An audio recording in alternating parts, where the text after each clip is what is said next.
বন্ধুরা, রিঙ্কু কিচেনে আপনাদেরকে স্বাগত জানাই। চলে এসেছি আজ আমি নতুন একটা রেসিপি নিয়ে। আজকের রেসিপি হচ্ছে হাফ কাপ সুজি দিয়ে রসভরা মিষ্টি বানিয়ে দেখাবো। আর এই মিষ্টিটা নরম তুলতুলে হয়, মুখে দিলেই মিলিয়ে যায়। মিষ্টি খেতে মন হলে এভাবে মিষ্টি বানিয়ে খাবেন, আশা করছি আপনাদের ভালো লাগবে। তার জন্য পুরো ভিডিওটা দেখার অনুরোধ রইল। সুজি দিয়ে রসভরা মিষ্টি বানানোর জন্য প্রথমে আমি গ্যাসের ওপর কড়াই বসিয়ে দিয়েছি। এবার এই কড়াইতে দিয়ে দিব 1 চামচ মতো ঘি। ঘিটা গরম করে মেল্ট করে নিব। ঘিটা ভালোভাবে মেল্ট করে নিয়েছি। এবারে ঘিয়ের মধ্যে দিয়ে দিচ্ছি হাফ কাপ মতো সুজি।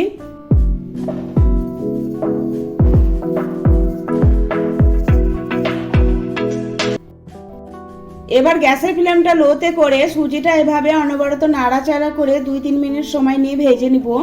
সুজিটা ভাজার সময় অবশ্যই খেয়াল রাখবেন যাতে সুজিটা লাল করে ভাজবেন না। লাল করে ভাজলে মিষ্টিটা খেতে ভালো লাগবে না। 3 মিনিট সময় নিয়ে লো ফ্লেমে সুজিটা ভেজে নিয়েছি। আর ভেজে নেওয়ার কারণে সুজির যে কাঁচা গন্ধটা থাকে সেটা চলে গেছে। যে কাপ মেপে হাফ কাপ সুজি নিয়েছিলাম ওই কাপ মেপে 1 কাপ দুধ নিয়ে নিয়েছি। এবার দুধটা এই সুজির মধ্যে অল্প অল্প করে দিব আর সুজির সাথে ভালোভাবে মিশাতে থাকবো। এভাবে অল্প অল্প দুধ দিয়ে সুজিটা অনবরত নাড়াচাড়া করে রান্না করে নিব। এবার বাকি সব দুধটা দিয়ে দিলাম। এই সময় দিয়ে দিচ্ছি 1 চামচ মতো চিনি। চিনিটা ভালোভাবে মিশিয়ে নিব। এবার লো ফ্লেমে অনবরত নাড়াচাড়া করে সুজিটা শুকনো ডোয়ে পরিণত করে নিব। মিষ্টি খেতে মন হলে এভাবে মিষ্টি বানিয়ে খাবেন। মিষ্টিটা খেতে খুবই সুন্দর হয়, নরম তুলতুলে রসালো, মুখে দিলে মিলিয়ে যাবে। দুধের পরিবর্তে জল দিয়েও সুজিটা রান্না করে নিতে পারেন, তবে চেষ্টা করবেন মিষ্টি বানানোর সময় সুজিটা রান্না করা দুধ দিয়ে সুজিটা রান্না করলে মিষ্টির স্বাদটা বেড়ে যাবে। 5 মিনিট সময় নিয়ে সুজিটা রান্না করে নিয়েছি। আর এখন দেখুন সুজিটা শুকনো ডোয়ে পরিণত হয়ে গেছে।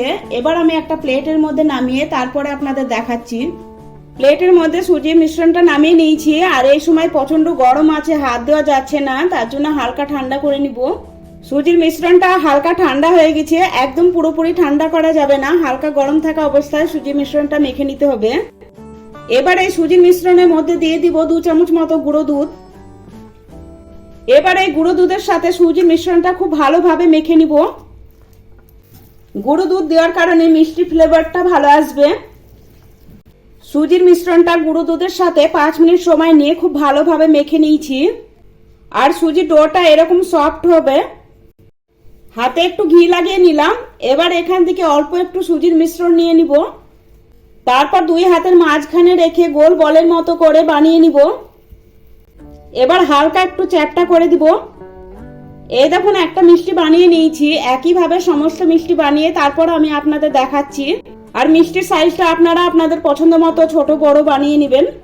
মিষ্টিগুলো বানানোর সময় অবশ্যই খেয়াল রাখবেন যাতে মিষ্টির গায়ে ফাটল বা চির দাগ না থাকে, কারণ মিষ্টিগুলো যখন তেলে ভাজবেন ফাটল বা চির থাকার কারণে মিষ্টিগুলো ভেঙে যাওয়ার সম্ভাবনা থাকে।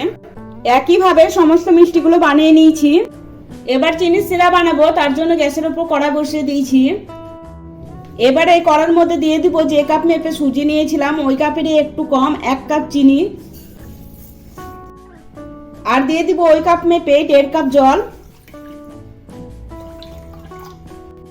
2 ছোট এলাচ মুখ ফাটিয়ে দিয়ে দিলাম। এবার নাড়াচাড়া করে চিনিটা মেল্ট করে নিব। এলাচ দেওয়ার কারণে চিনি শিরার ফ্লেভারটা খুব সুন্দর আসবে। চিনিগুলো মেল্ট করে নিয়েছি। এবার হাই ফ্লেমে 2-3 মিনিট ফুটিয়ে নিলে চিনি শিরাটা রেডি হয়ে যাবে। চিনি শিরাটা 3 মিনিট সময় নিয়ে ফুটিয়ে নিয়েছি। এবার চিনি শিরাটা সাইডে রেখে দিব। এবার মিষ্টিগুলো ভাজবো, তার জন্য কিছুটা পরিমাণে সাদা তেল একটা কড়াইতে গরম করতে বসিয়ে দিয়েছি। তেলটা ভালোভাবে গরম করে নিয়েছি। এবার আগে থেকে যে মিষ্টিগুলো বানিয়ে রেখেছিলাম একে একে সেগুলো দিয়ে দিব। আর একসঙ্গে মিষ্টিগুলো সব ভাজবো না, আমি 2 থেকে 3 বারে মিষ্টিগুলো ভেজে নিব। মিষ্টিগুলো ভাজার সময় গ্যাসের ফ্লেমটা মিডিয়ামে করে মিষ্টিগুলো ভাজতে হবে। মিষ্টিগুলো উল্টে পাল্টে লাল লাল করে ভেজে নিব। মিষ্টিগুলো উল্টে পাল্টে 4-5 মিনিট সময় নিয়ে লাল লাল করে ভেজে নিয়েছি। এবার তেল ঝরিয়ে তুলে নিব আর একটা প্লেটের মধ্যে রেখে দিব। একইভাবে সমস্ত মিষ্টিগুলো ভেজে তারপরে আমি আপনাদের দেখাচ্ছি। একইভাবে সমস্ত মিষ্টিগুলো ভেজে তুলে নিয়েছি। এবার আগে থেকে যে চিনি শিরাটা বানিয়ে রেখেছিলাম সেটা 1 মিনিটের জন্য গরম করে নিব। 1 মিনিট সময় নিয়ে চিনি শিরাটা গরম করে নিয়েছি। এবার এই চিনি শিরার মধ্যে ভেজে রাখা গরম মিষ্টিগুলো দিয়ে দিব। এবার চিনি শিরার মধ্যে মিষ্টিগুলো এক দুবার এভাবে উল্টে পাল্টে দিব। গ্যাসটা বন্ধ করে দিয়েছি। এবার ঢাকনা দিয়ে 1 ঘন্টার জন্য মিষ্টিগুলো এভাবে চিনি শিরার মধ্যে রেখে দিব।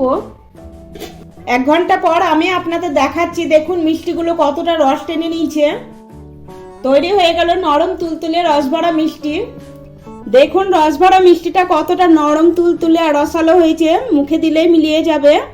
আমার এই ভিডিওটা ভালো লাগলে অবশ্যই লাইক করবেন, বেশি বেশি করে শেয়ার করবেন। আমার চ্যানেলটা সাবস্ক্রাইব করা না থাকলে আমার চ্যানেলটা সাবস্ক্রাইব করার অনুরোধ রইল।